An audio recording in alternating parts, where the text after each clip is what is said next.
Collision imminent.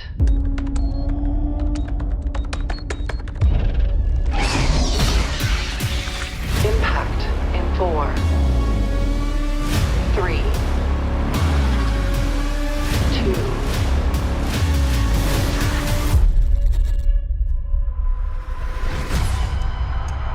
2. Alien Earth is the story of a whaling-Yutani ship collecting species from around the galaxy that crashes on the planet Earth. But it crashes on the property of a different corporation, the Prodigy Corporation, which is run by a billionaire named Boy Cavalier, who is trying to create the first transhuman hybrid. You're going to be the first person to transition from a human body to a synthetic. What makes them geniuses is the fact that they're children. This ship finds something on a faraway moon. Monsters. Noah set this one on Earth, so the stakes are high.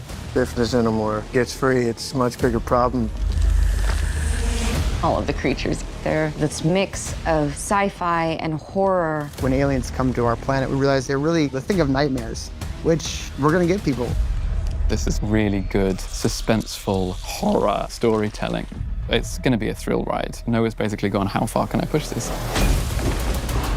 Get chased by the alien, feel the fear, the horror that we all felt when we watched those amazing original films. Are there going to be dead bodies? Don't think about that.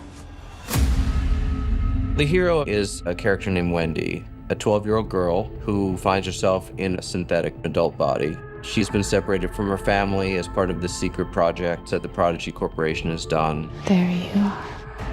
With Wendy, you start out with a feeling of innocence, and you see cracks begin to form in what she thinks is a safe and beautiful world that she's been given. And what she does with that, what fight she decides to take up, and which one she decides to leave behind. And God forbid you try and stand in her way.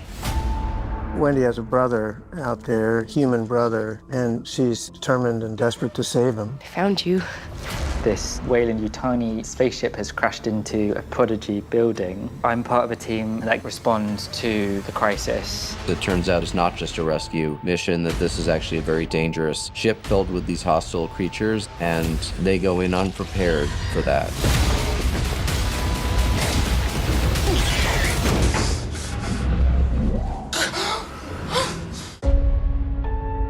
What I find interesting, particularly about a show that's called Alien, if this thing over here is an alien, what does it mean to be human?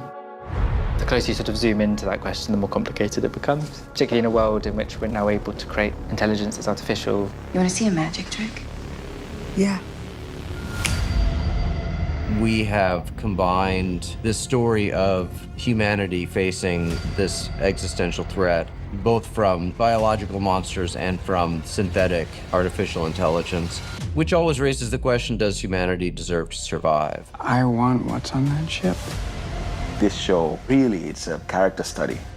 What does the pressure of having not just one alien, quite a few, what does that do to them as human beings? How do they behave? Brother, come on. Can't leave us like this. I'm not your brother. The show is huge, and it's going to be something people are going to have to really sink their teeth into. This strange, exciting, and scary world. I want the audience to feel everything, dreading what's going to come around the corner, hair rising up on the back of their neck. You want to give the audience that feeling they got from the original Alien. When you go to bed afterwards, it's very hard to sleep.